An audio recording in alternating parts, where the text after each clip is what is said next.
Place names are important and pass on a lot of valuable information, even if we no longer understand exactly how to interpret it. Within the names, they can tell us who used to live in an area or what natural features were important to those people. Some names even end up with a range of legends to explain names that might otherwise seem random or bizarre. Folklore attempts to explain their origins. Now, I have talked about unusual place names before, looking at names like Wetwang or Pennycombe Quick, but this time we're going to look at more of a range of names to see where they come from. So let's have a look at some place names from England, Wales and the United States. Where did these names come from and how does their original meaning compare to the names we know now? Let's find out in this week's episode of Fabulous Folklore. Hello there and welcome to Fabulous Folklore, the podcast for all things folklore, occult and just a bit weird. I'm your host, Icy Sedgwick, blogger, fantasy author and your guide into these rather mysterious realms. I've got some rare things to show you, so come on in, take a look around, but be careful not to touch anything. These things sometimes bite. Well, hello there, and welcome back to Fabulous Folklore with me, your host, Icy Sedgwick. We are cracking right on into March now, and we are starting off a brand new theme, which is all about the folklore of names. Now, as I said in the introduction, I have done unusual place names before, so this time I have tried to focus more on names that either just simply caught my attention when I was looking through various dictionaries of place names, or do stand out because they are just so unusual. So I have decided to broaden out from just England this time, so we are actually going to have a look at 5, I think it is, from the United States, and these ones do fall into that unusual, eye-catching, sort of memorable place name category, as it were, whereas the English and Wales ones, I've picked them more just because it's quite interesting to see where they actually came from, and in some cases, obviously, you might know them, other ones you might not, and I have put one in there which was very much a personal choice, but you'll understand why when we get to it. Now, I do want to include a bit of a reminder about place names, and A.D. Mills reminds us that trying to work out an etymology from a modern name can be something of a fool's errand, because without a whole range of early spellings to support our assumptions, we can't really assume that the current name carries the original meaning. Various names come from words which no longer exist in contemporary English, and they really only survive in place names. Some names have identical origins even where we now spell them differently. So, for example, both Chiswick in London and Keswick in Cumbria mean cheese farm. I do wonder how many of the really posh people who live in Chiswick realise that, but never mind. We can divide English place names into 3 categories, broadly speaking. You've got folk names, which preserve the original inhabitants of a place, so we can often spot these with names that end in ing, which comes from ingas, or people of. Despite that, Ripon and Jarrow are also examples of names that represented a group of people who lived there first. You also have habitative names, which refer to settlements, and the ending of the name tells you the type of settlement. So if you see names that end in worth, which up here we've got things like Killingworth and Backworth, that is an Old English enclosure, while if you see names with thorp on the end, that's an Old Scandinavian word meaning outlying farmstead. And the final group is topographical names, and they refer to natural or man-made features such as rivers, forests or meadows. We do, of course, have to consider Irish place names because they are often very sadly anglicised versions of their original Irish names, which often refer to settlements or natural features. And thus we have names beginning with things like Inish, which obviously means island, and it's literally anglicised away from the original Irish spelling. Now, there are also Scandinavian names, including Dublin or Duvlin, meaning black pool. Now, yes, it does use Irish words, but it was the name the Vikings gave the town, so we do sometimes find names of Viking origin as well.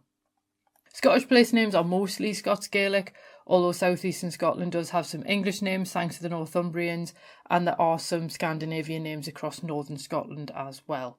And Welsh place names are often in Welsh, which is lovely, and describe features or locations, and thus we have Abergavenny, with Aber meaning river mouth and Gavenny referring to the river Gavenny. So we're going to start off with Coven in Staffordshire, and that's in England. And I must admit, I thought, oh wow, that's an amazing place name. That's tremendous. And it might be tempting to think that it was named for a group of witches, but the truth is far more prosaic. The name dates to 1086 CE, as many of them do because of the Domesday Book, and it actually translates to place at the huts or shelters, which is nowhere near as cool as what I thought it was going to be. Now, it does come from the Old English word cova, meaning shelter, and in this area, the shelters are actually recesses in the hillside that sheep and cattle would hide in bad weather. So the name, really, really practical origin, but the way that it's come down to us in modern English, the word has a very different meaning. And then I also came across Christmas Common in Oxfordshire, which I just thought sounded like a really lovely place. Also kind of a little bit like a kind of town you would get in Midsummer Murders. But this hamlet in Oxfordshire was originally called Christmas Coppice in the early 17th century and then became Christmas Green in the 18th century. And it seems that the name came from its profusion of holly trees in the area, and someone eventually made the fairly obvious link between holly and Christmas, and then thus it was renamed, and so on. There is also a Christmas pie village in Surrey, which was recorded in 1823, but that was actually named after the local Christmas pie farm, which was actually recorded in the 16th century. So it's quite fascinating to see Christmas appearing, and that is not the only time that a name will be related to something Christmassy, as we shall see. We do also have Crackpot in North Yorkshire, and that's again in England, and of course I thought, oh wow, that's awesome, I love that. But again, not quite what you'd expect it to be. It actually dates back to Craigport, which was the original way it was spelt in 1298, and that is a combination of the Old Scandinavian kraka and the Middle English pot. And A.D. Mills thinks it means limestone cleft frequented by crows or ravens, but John Moss disagrees, translating kraka as cows rather than crows, meaning that the cleft may have been a place where grazing cows got stuck. As much as I would love it to be a cleft frequented by crows, I can't help thinking that the idea of it being where cows ended up possibly makes a little bit more sense. But this just also goes to show it depends on who's doing the translation as well. So it's something to bear in mind. Then I moved on to Leighton Buzzard in Bedfordshire, England, and that's one of those names that has always caught my attention. And a lot of place names I kind of got to know when I was younger, because my granddad used to listen to things like the football pools, and you would hear all these place names as part of the football team names. I always thought, oh wow, Leighton Buzzard sounds like a really amazing place. Like, has it got some kind of link to birds of prey? Which would be the obvious association to make. And the short answer is no, it does not. Leighton, as a name, means leek or garlic enclosure or possibly herb garden. And that comes from the Old English Leach Tún. And there are actually 3 different places called Leighton as well as Leighton Buzzard. Now, in Leighton Buzzard's case, it was actually called Lestone in 1086 and then became Leighton Bussard in 1254. And it's likely that the Bussard part actually comes from landowners in the area. And this is one of the things that you do see with names quite a lot. People's surnames end up as part of a place name because they're the most notable people in the area. So quite annoyingly, it's essentially, I suppose you could translate that to be the herb garden of the Buzzards, which is not as cool as I thought it was going to be. But you know, it is what it is. And I have decided to include this one for somewhat personal reasons, but I also know that there are a couple of people who follow me who share my surname. So there is actually a village called Sedgwick in Cumbria, that's obviously in England, and A.D. Mills says that it comes from Sigerswick, which was recorded in around about 1185 Common Era, and it translates to dwelling or farm of a man called Sidge, with wick meaning dwelling. Now, while here in the 21st century we'd pronounce that part as wick as in a candle wick, it turns out that wick is actually pronounced week. Now, John Moss suggested that wick also meant a dairy or industrial settlement, but either way there does seem to be a fair amount of farming or agricultural stuff associated with it. Now, the geologist Adam Sedgwick in the 19th century claimed the name was German and meant village of victory, although where he got that from is anybody's guess. And I actually read the letter that he wrote to Sedgwick in America, trying to explain where the name came from, and a lot of it actually sounds more like wishful thinking. But the reason I wanted to include it is because people keep persisting in misspelling my surname and putting E in after the G. It doesn't have 2 E's, it only has one at the beginning. And every time I say how you spell my surname, someone will always say either, "Are you sure?" as if I have been misspelling my own surname all this time. Or they'll say, "Oh, it looks like it should have an E. Don't care what you think it looks like, that's not how it's spelt." But the reason why I wanted to bring it up is because this shows how etymology is so important, because there are lots of other places called with Sedge at the beginning, like Sedgefield, for example. And in most cases, the ones where they begin with Sedge actually relate to sedge, the grass, or indeed someone's name.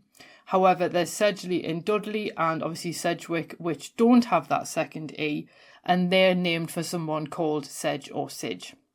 So basically, I am going to remember that next time someone insists on misspelling my surname by putting that extra E in the middle, because Sedgefield and Sedgwick might sound similar in contemporary English. Etymologically, they do come from a different root. But this just goes to show how names can be really awkward. I also wanted to include, as I say, a Welsh one, and for this one I actually thought I'd go for Snowdon. And while Snowdonia as a region should rightly be referred to as Eryri, its Welsh name, Mount Snowdon itself has two names. So in Old English it was called Snowdoun, which came from snar and dún, meaning snow hill, but by comparison its Welsh name Wyddfa means the mound, which refers to the use of the mountain as a burial site. So I think it's quite interesting that in some ways both of the names refer to some kind of feature about the mountain. So neither of them are actually necessarily trying to claim it's named after a person or something like that. And obviously, if you've ever been to Snowdon, it is quite snowy in the area. But then at the same time, I like the fact that the Welsh name is actually referring to its use rather than just simply what it looks like. So I thought I'd include that one. I have actually been halfway up Snowdon and it is an absolutely beautiful part of the country. So I would recommend it if anybody wants to visit. Our final English one is Upham in Northumberland, and this one often confuses people outside of the northeast because it's pronounced Upham despite the fact it looks like it should be something like Ulgam, and that was why I wanted to have a look. I wanted to see where this name came from, and I'm going to probably mangle these pronunciations because obviously Old English is not something that I'm in any shape or form fluent in, and its name was recorded in 1139 as what looks like Wlackham, and then that became Ulwaham in 1242, and that came from the Old English words Ula and Hwam, and that translated to valley or nook frequented by owls, which I think is really lovely and actually sounds like quite a magical, almost fairy-like place to be. But I wanted to include it again because just because a name is spelt some way doesn't mean that that's how it's pronounced, which as far as I'm concerned is just a bit confusing. But unlike last time when we looked at unusual place names, this time I wanted to have a look at some American ones because I've always been fascinated by place names in the US anyway, particularly when you look at the ones in the Old West. And I'll always remember the Stephen King book Desperation about a town called Desperation. And that was why way back in 2011 when I wrote a Western, my town was Retribution, because it sounded like the kind of place that you would find in the Old West. And these ones did not disappoint. And I picked them just because they've got such cool stories behind them. The first one is a bit difficult because this is a town called Bacon Level in Alabama. And I can only find in one source. So I don't know how much this is someone who's heard this story as word of mouth or one person has been told this more or less for a laugh. I don't know how true it is, but it sounds like a really cool story. So Bacon Level is in Randolph County in Alabama and it dates to the pioneer era. And according to legend, it got its peculiar name after local outlaws robbed two travellers in around about 1800. They made off with various items, including the travellers' provisions.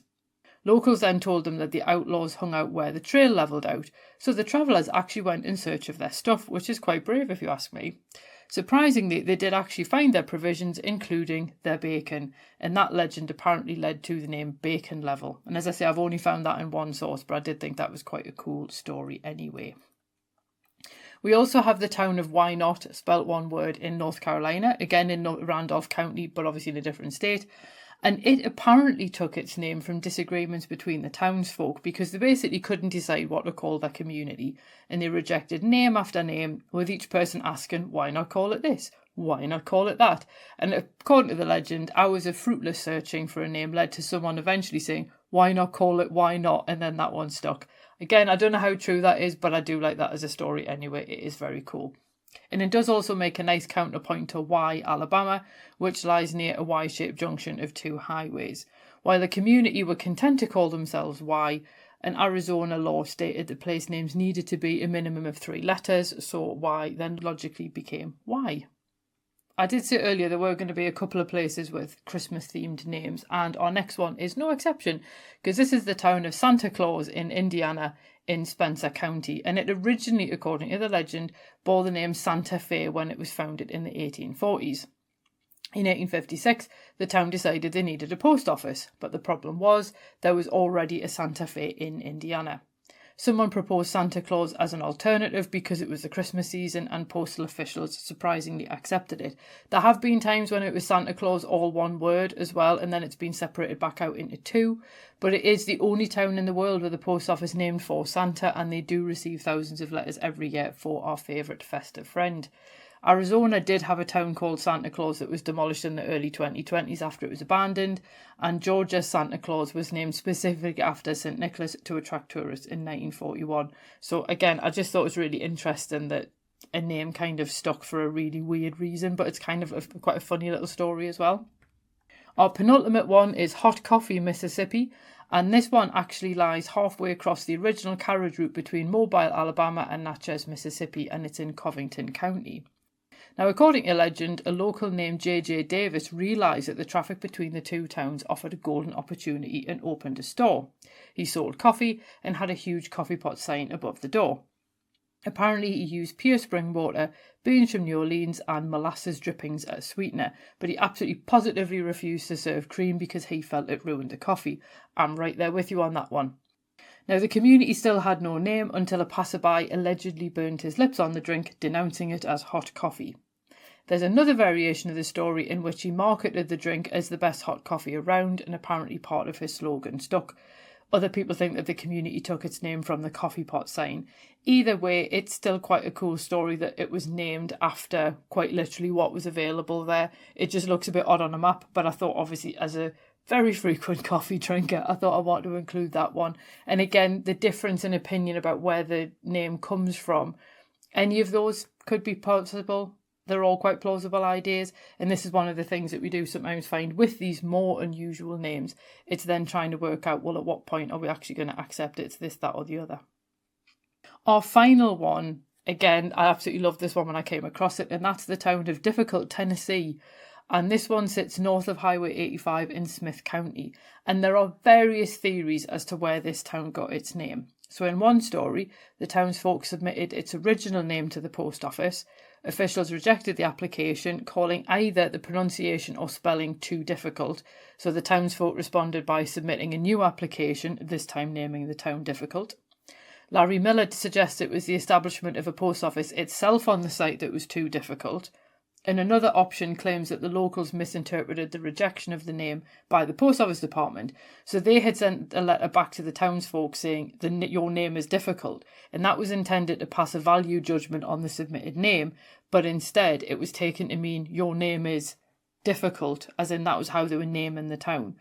Residents in the 1950s did claim that that theory was wrong, and people do seem to prefer the idea that Difficult named itself because of the fact that their original application had been rejected. What's really unfortunate is nowhere can I find what the original name was that they actually proposed, which is a shame.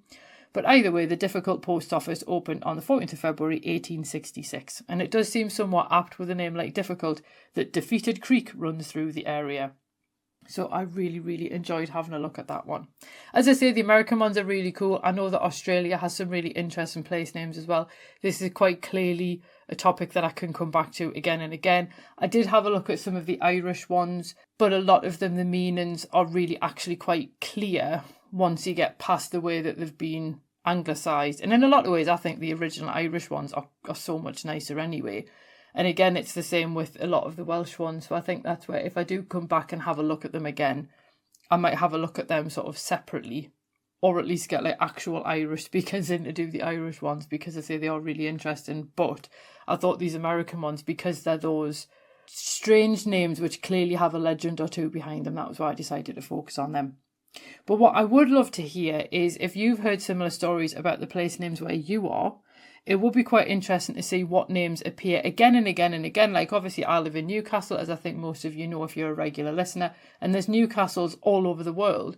And I know that one of the Newcastles in Australia is really weird because they've got an area called Wallsend. Now Wallsend in Newcastle is so named because that's where Hadrian's Wall was believed to end. But there's no Hadrian's Wall in the Australian one, so the place name has been completely divorced from why it was called that in the first place when it's then exported somewhere else, which again is quite an interesting thing. So it would be interesting to see, like I say, what names appear, and what folklore has become attached to them in the process. So as always, please feel free to get in touch if you've got any unusual place names in your neck of the woods, or if you've got one that you'd like me to have a look at for the next time I come back round and have a look at these again.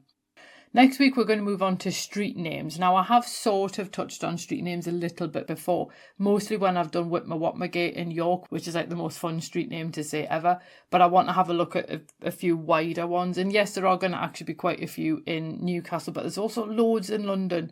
So I am going to see if I can find some interesting reasonings behind where some of these different names come from. Because again, we've got the name, but we don't always have the story that goes with it. So as always, feel free to get in touch as ever. Thank you everyone who became Patreon supporters or coffee supporters. Obviously, again, your support of the podcast does help me keep doing this, which is cool. And obviously, whenever you do buy me a coffee on Coffee, then you are actually helping me to buy more books. So again, thank you very much for that. And if you can't afford to financially support, then just tell a friend, recommend it to someone. That kind of stuff is absolutely priceless. So you're still helping, even if you're just simply telling someone, oh my God, you should listen to this podcast. I think you'd like it. That is still super helpful as well and really supportive. So anyway, I hope you enjoyed that, and I'll see you next week when we'll have a look at street names. Cheerio. Well, thanks for listening, and I hope you enjoyed that episode. If you did, feel free to leave a review wherever you listen to podcasts, because that helps other people find the show too. It also takes between 4 and 6 hours to research, write, record and edit these episodes, so if you want to help support my time in doing that, then you can buy me a coffee. Or you can join the Fabulous Folklore family on Patreon and enjoy extra benefits, including exclusive episodes and articles and even illustrated talks. All the links you need are below, and thanks in advance.